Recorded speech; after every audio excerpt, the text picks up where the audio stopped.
Good afternoon. I want to thank everybody who joins us. My name is Olga Atamanova, and it's my pleasure to see all of you in Ukraine Media Center. Our today's second briefing is dedicated to the very important topic. We will be talking about the fires and ecosystems. We will discuss the consequences, the damage, the current situation, and the predictions for the short-term perspective. So let me introduce our speakers. Joining us today is Kseniia Hryhorieva, spokesperson of the State Enterprise Forest of Ukraine. Also joining us is Oleksandr Khorunzhyi, press officer of the State Emergency Service, and Nataliia Ptukha, spokesperson of the Ukrainian Hydrometeorological Center. Good afternoon, everybody. Thank you for joining us. It's a real important topic that raised a lot of discussion. So let's start a conversation with what's going on now. We see smoke in the capital. Today is no exclusion. We see everybody keeps track of the indicators that are being communicated to us by a number of applications that say that there's a significant amount of contamination in there. So what should we do about it? Well, recently, within the last couple of days, for the Kiev region,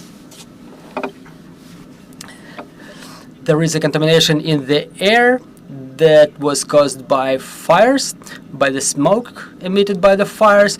Of course, we understand there are emissions from the cars in the cities, but what is of concern to the citizens is that smoke from fires. So why are we currently experiencing it? Because the fire season is still continuing. There are epicenters of fires. Even if they are put out, they can still produce smoke. And talking about, for example, Friday, it was the most visible case when the direction of the wind has changed.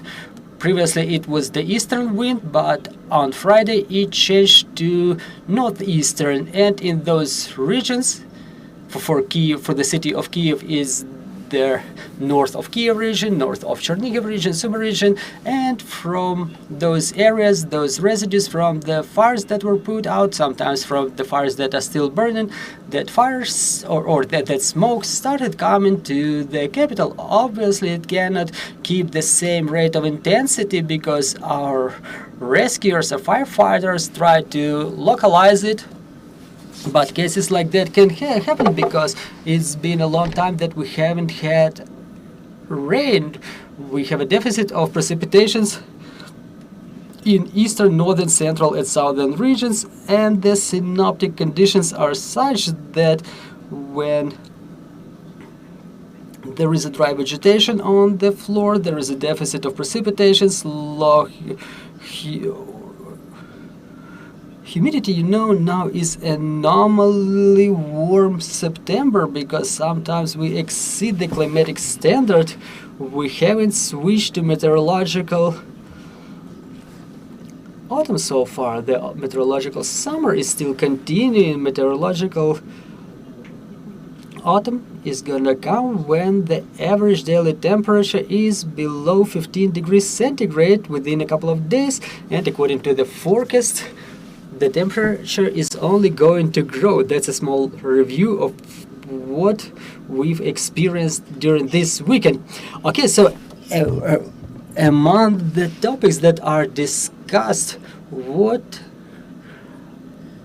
were the causes of it? What is burning? Is it something of a natural cataclysm, or is it some dump burden, as the gossips say? Well, or rumors say. Well, it's more of a question to State Emergency Service. Currently, we're trying to put out 18 large-scale fires, including fires in ecosystems, dry vegetation, orchards, peat deposits, fires that are very difficult to put out. It takes a lot of time. And the forest fires, mostly in the forest floor, it all burns in the area of more than 1,300 hectares, and such large-scale fires are documented in 7 regions of Ukraine. We've concentrated more than 1,300 firefighters in all of those regions, and more than 300 vehicles of State Emergency Service are working in the fields. We work with the representatives of the forestries, but the figures that I mentioned are from the State Emergency Services. We understand that the process is long-lasting. So what complicates it for the firefighters? Well, first of all, is the areas with the poor access to water. Just like Ms. Nataliia has mentioned, it's been a long time without precipitations, like good intense precipitations, and where the State Emergency Service works, we need to transport water on a long distances or supply it through pump stations through long distances. That's the first factor that makes the mitigation process long-lasting. Another factor is the dense mining of the territories. I mean, in case of the areas close to the front lines or newly deoccupied territories where we have to work with the pyrotechnical units, and without pyrotechnic units, no fire truck can enter the area. And third, the shellings of our rescuers, just like it happened on the rescuer day, 3 rescuers were injured as a result of shelling inflicted by Russian Federation, when the people without weapons who were just doing their job were cowardly and wildly shelled by Russian Federation. So those 3 factors are of influence for the speed of our work. But on top of putting out the forest fires, the rescuers also fulfill a number of other tasks related to mitigation of consequences of Russian aggression, like putting out the fires in residential areas. So it's a colossal job that continues 24/7. Let me ask you, how long will this fire season continue, and to what regions is it going to be of the most threat?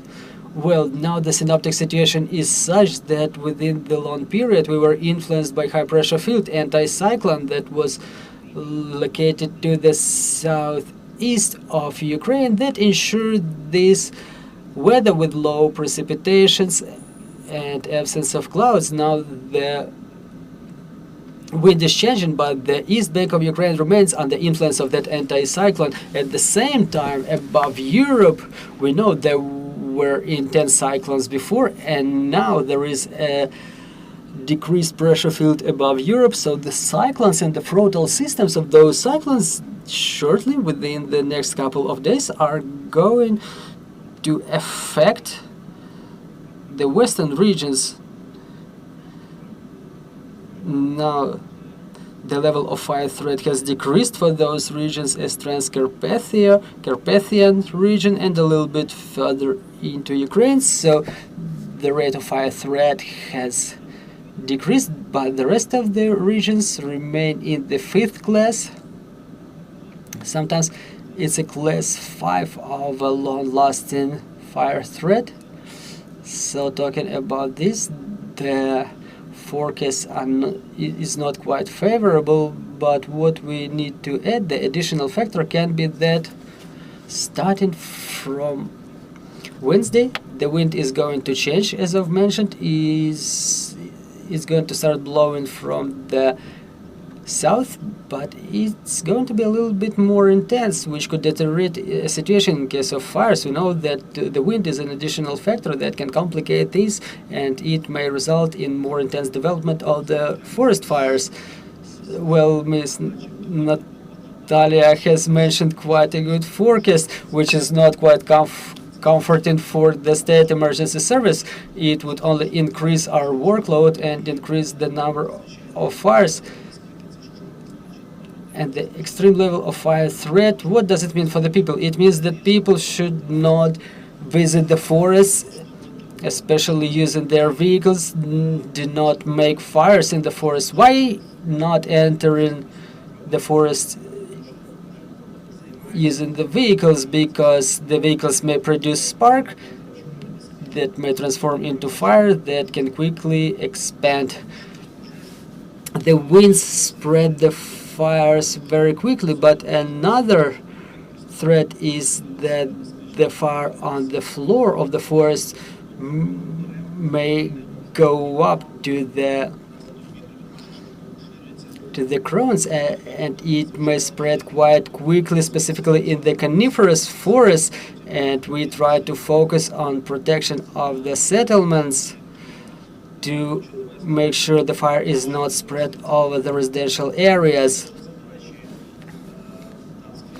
For example, in Poltava region, the Poltava State Enterprise, the forests of Ukraine, the fire has spread at the area of 720 hectares. Now it's localized.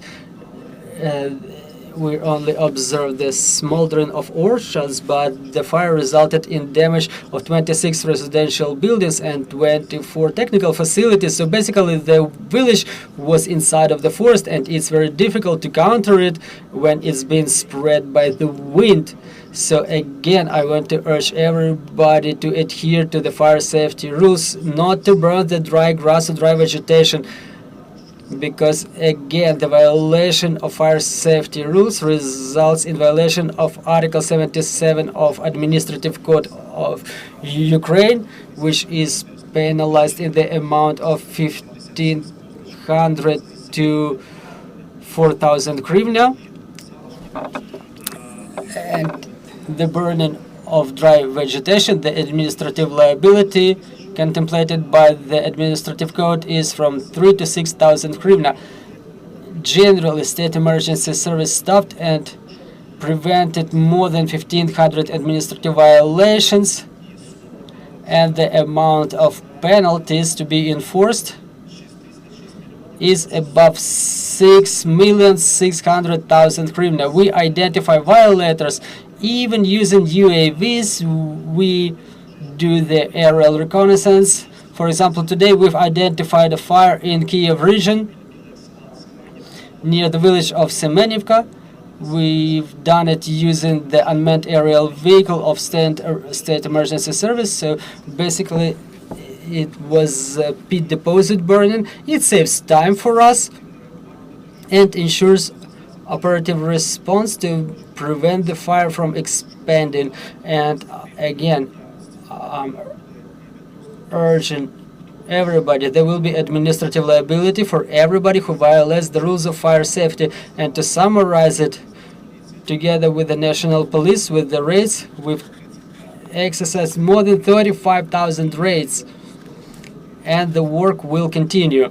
Thank you very much. The next question will be to you, Ms. Kseniia. I definitely want to ask you about the consequences. Is there some preliminary evaluation of the damage inflicted on a forest, and is there any procedure how to minimize this damage where the fires are still being put out? Thank you very much. Calculating the consequences is quite difficult. Now the fires are still burning, even regardless of the fact that all the big fires in the territories of Ukrainian forests are put out. Currently, we are facing the damage of 20 million hryvnia, but talking about the general situation in a forest, the way the fire starts is like, first, a person is burning the dry grass in their land plots, then the fire expands to the neighboring forest. Unfortunately, such cases are numerous, and sometimes the communities don't hand over those forests to our area of responsibility, and putting out those fires is quite complicated because that's a different type of area. For example, we have the same situation with the same procedure that was going on in Poltava region. It was the biggest forest fire this year, 700 hectares. We were putting out the fire in coordination with state emergency service. The firefighting teams from all over Ukraine were coming to that area to put out the fire. We keep training all year long, and the best units are being sent to other regions of Ukraine to put out the fires. Also, this year we've renewed our material base. We procured new vehicles, new equipment, because no one can put out the fires using just their bare hands. And some of the material was handed over to armed forces of Ukraine, because if there is no territory, there is no place to put out the fire at. So what we also do, we try to plant not monocultures, like Mr. Oleksandr said. The coniferous forests are burning quite intensely. Yeah, they burn just like matches. So we're planting mixed forests, because leaf forests do not burn so intensely. Also, we developed a network of recreational stations. We have quite good results. We don't only prohibit people to visit the forest, but we create very comfortable, classy points at the forest where people can rest safely and recreate safely. So as a result, where those recreational points are established, it doesn't result in fires nearby. And another thing I would like to add, why the fires are erupting first is the human factor, but half of it is the situation with explosions, when the missiles or the drones are being shut down, the debris are falling into forests and they start burning. But it's also sabotage groups. This month there were saboteurs apprehended by the State Border Guard Service. They have matches, they have money, they have everything to start the fire. We hand them over to the police, but the aggressors, specifically in the areas close to the borderline, they dropped the incendiary mixtures that start the fires in the forest. Now the work is quite active, I mean, in terms of putting out the fires. So now the approximate area is 2,500 hectares that were burned, of forests that were burned by fires. It seems a lot, but it's not a catastrophe. It could be way worse. Comparing to the year 2020, when the climatic conditions were the same. It was hot, but there was no war. The fire covered 80,000 hectares. So you can compare 80,000 hectares during pre-war and 2,500 hectares during the war. So we try to urge the population, don't visit the forest. If you see any saboteurs, please report to the police, to the forest guard, and please don't burn the dry grass. This is the biggest threat. And to add something, well, I would just like to summarize, talking about ecosystems, not only forests of Ukraine. Like this year, unfortunately, the number of fires in ecosystems has grown almost twice. Now it's more than 46,000, including 1,500 in the forests. And in the year 2023, it was a little bit above 20,000, including 395 in the forest. So compared to the year 2020, the area has decreased. But compared to the year 2023, unfortunately, the figures are growing, and 17 persons have died during those fires, and 55 more were injured. So that's the statistics from the State Emergency Service. And talking about the combat operations, we had more than 4,800 fires erupting in ecosystems as a result of enemy shells. Thank you very much for this information. Dear colleagues, if we have any questions on the floor, please raise your hands. Thank you very much. Karina Shevchenko, Channel 5. I'm having a question to you, Ms. Anna. We understand the seasonal factors, the fluctuations of temperature, man-made factor, but talking about the shellings inflicted by the enemy, and to what extent the debris of the missiles and drones that were shot down that result in fires, just like Mr. Oleksandr has said, to what extent does it contaminate our air? Well, look, Hydrometeorological Center doesn't have such a statistics of the number of debris of the downed drones or missiles, but if such debris, if they result in erupting the fire, it depends on the place of fire where they were shut down. So, but all those emissions, they are coming into air. I mean, all those mixtures. But any fire produces choking gas, which is also threatening. So if there is smoking in the air, please adhere to the recommendations of the State Emergency Service and close the windows. It's not the just contamination of air, because the choking gas negatively affects the health of the people. It's a scientific fact, so don't ventilate your apartments, your homes, and just based on the situation, let's hope that it's gonna pass soon. So talking about Kiev, the wind direction is going to switch, and if it changes and we don't have burning in the southern part of the Kiev region, the situation is going to change, but the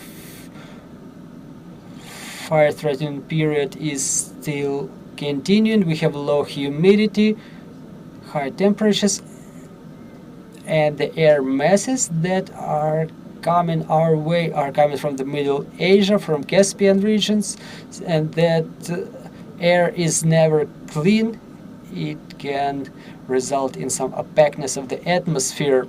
Mr. Oleksandr, let me ask you to repeat once again by regions, so where the situation is such that we have to pay or exercise the biggest attention not to open windows or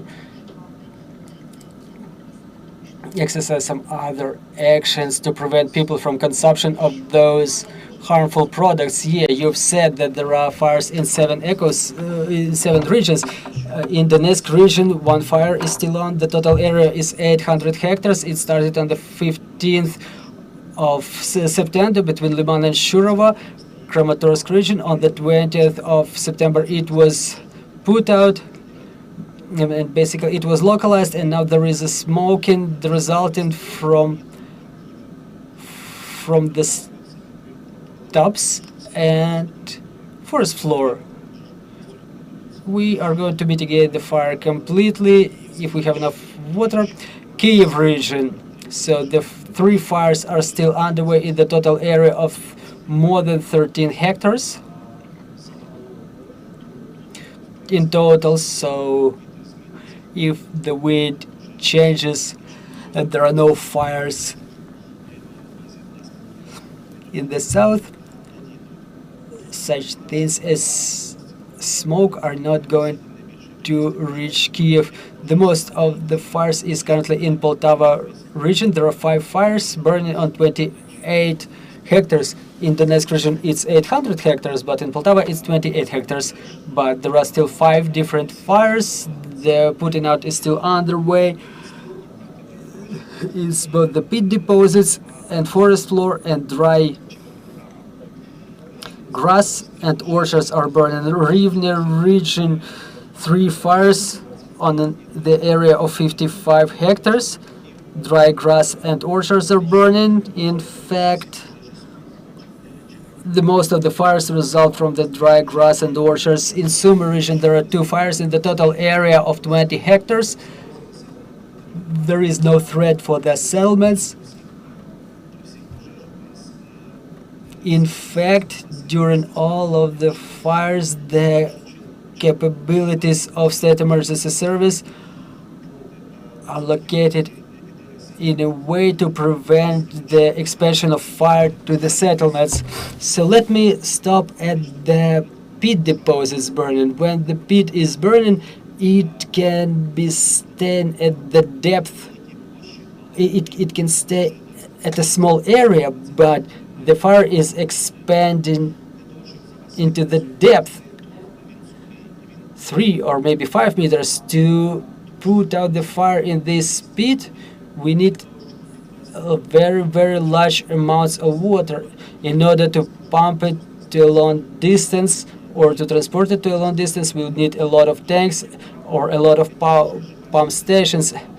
And as a rule, the pit fires are being put out by squares. Those squares are being filled with water, and it takes a lot of time, and they do produce a lot of smoke. So definitely, if the wind is coming from the north or northeastern direction, as it happened on Friday, if I'm not mistaken, there were fires in Chernihiv, Sumy, and Kiev region. There were fires in the northern part of the Kiev region, and all that massive smoke, it was brought to the capital. The wind has changed, and it dramatically changed its direction to Kiev.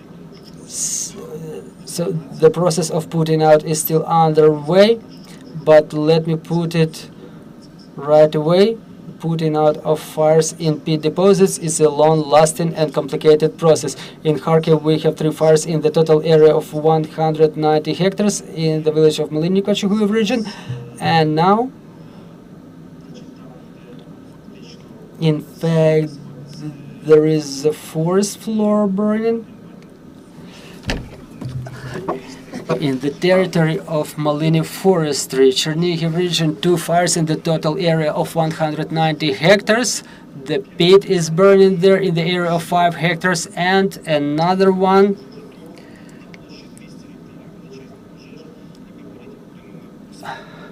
fire in a number of epicenters with 24 vehicles and 86 rescuers are working in this area, plus 80 more firefighters nearby. It won't be very quick, but the fire is localized. It's a fact. Yeah, and Miss Natalia, I wanted to add a couple of words. What can also complicate the work of our rescuers is the fact that in many rivers of Ukraine, the water level is falling. We have a deficit of water in, for example, northeastern part of Ukraine. In the river of Desna, the level of water is minimum of the minimums, only 70 centimeters. So all those rivers are switching to the feeding from groundwater that may result in deficit of water that could help the rescuers. I would like to thank you for this very important information. Thank you very much for joining our broadcast. We have another question on the floor. Valeria Hushenko, Inter TV channel. I'm having a question to Miss Natalia. To summarize, what are the natural factors that we expect to make sure that our air is safe for the people? So talking about the safety of the air, now we're mostly saying that the biggest concern of ours is the smoke. And in case of absence of fires in the central or southern regions, the smoke is going to withdraw. From Kiev, there are still fires in Chernihiv, Sumy, and north of Kiev region, and the smoke is going to go in the opposite direction, away from Kiev. So I hope the situation is going to improve, but as I've said previously, there will be an air mass coming from the south and southeast, the areas that experienced dry period during all this time. So if that air is coming, it's not going to be crystal clear. The atmosphere will still have some opaqueness, and it will not result in very serious consequences for the health of our citizens. Thank you very much again for joining our broadcast, and I would also like to thank our security and defense forces, thanks to whom we have an opportunity to have events like this. Let's continue working together for our victory. Glory to Ukraine, glory to the heroes.